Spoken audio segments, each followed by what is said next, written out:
Good day everyone, I am Mariel Kivi Miranda, a second-year student of Negros Oriental State University, Shaton Campus. Today, I will be going to discuss about learners in difficult circumstances. Before we proceed to our discussion, let me read our objectives.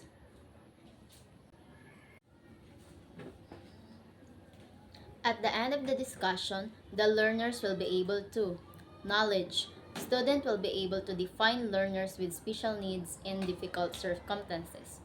Skills. Student will be able to identify the 5 categories of learners facing difficult circumstances.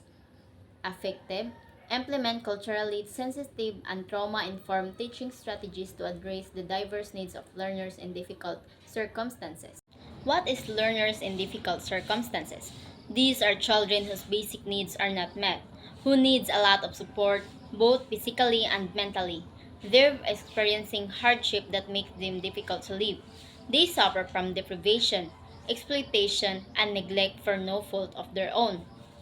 There are 5 specific categories of learners in difficult circumstances. 1 is living in remote places. 2 is victims of war. 3 is product of broken family. 4, street children. And the last is victims of abuse. Living in remote places. Students living in remote areas may have limited access to school and educational resources. And they have also challenges. 1 is limited access to resources. Students in remote areas often lack access to adequate educational materials, technology, and qualified teachers. These can lead to learning gaps and a lack of opportunities. 2 is distance and transportation. The physical distance from schools and the lack of reliable transportation can hinder regular attendance and participation. 3rd is cultural and linguistic diversity.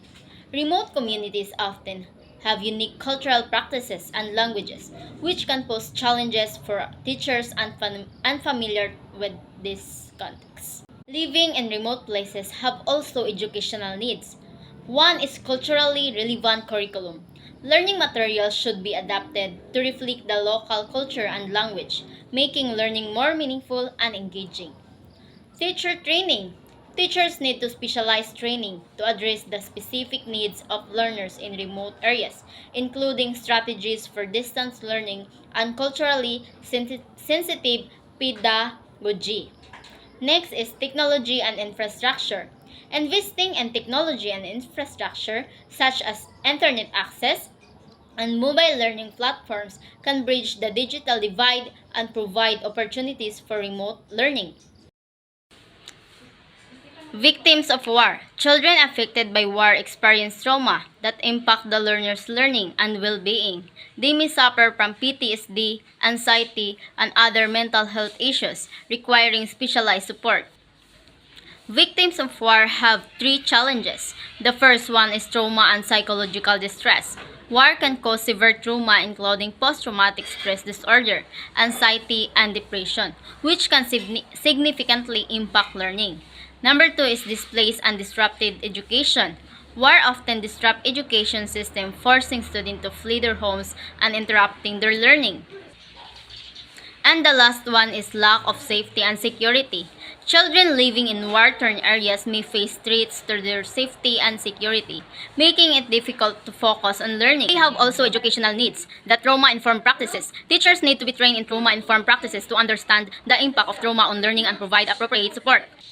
Psychosocial support. Counseling and other forms of psychosocial supports are essential to help students cope with trauma and emotional distress.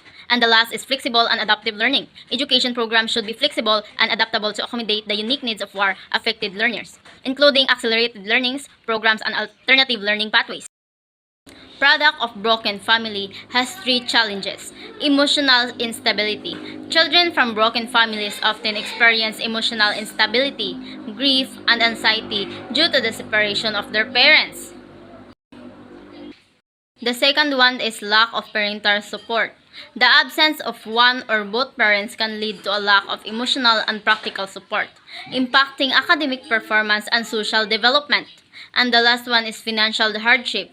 Divorce or separation can lead to financial hardship, which can affect access to education and learning resources. Educational needs, emotional and social supports. Schools should provide emotional and social support services, such as counseling, peer support groups, and mentoring programs. Family engagement.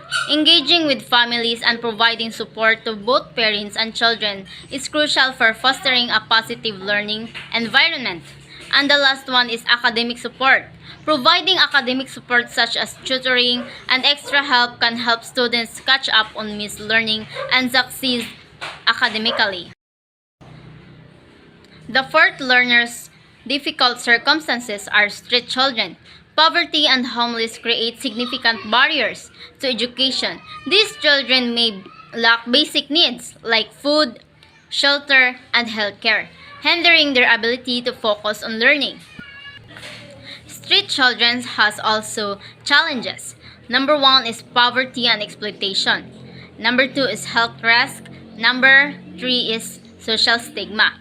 Poverty and exploitation. Street children are often trapped in cycles of poverty and exploitation, working on the street to survive and lacking access to basic needs.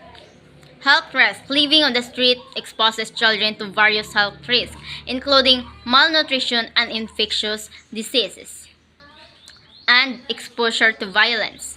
Social stigma. Street children often face social stigma and discrimination, which can hinder their access to education and social services.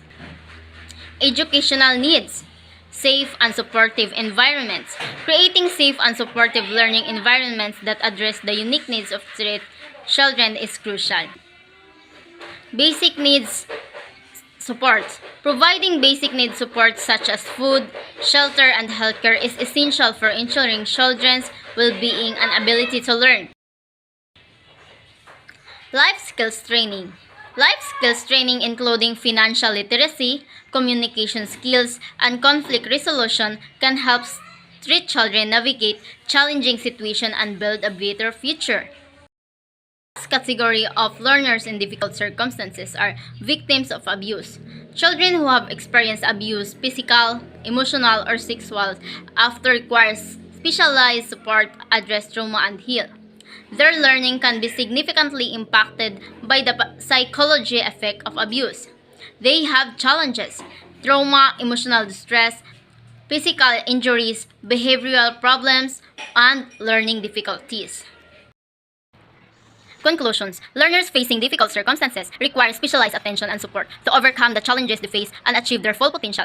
By understanding the unique needs of these learners, educators can create more inclusive and equitable learning environments that foster their well-being and academic success.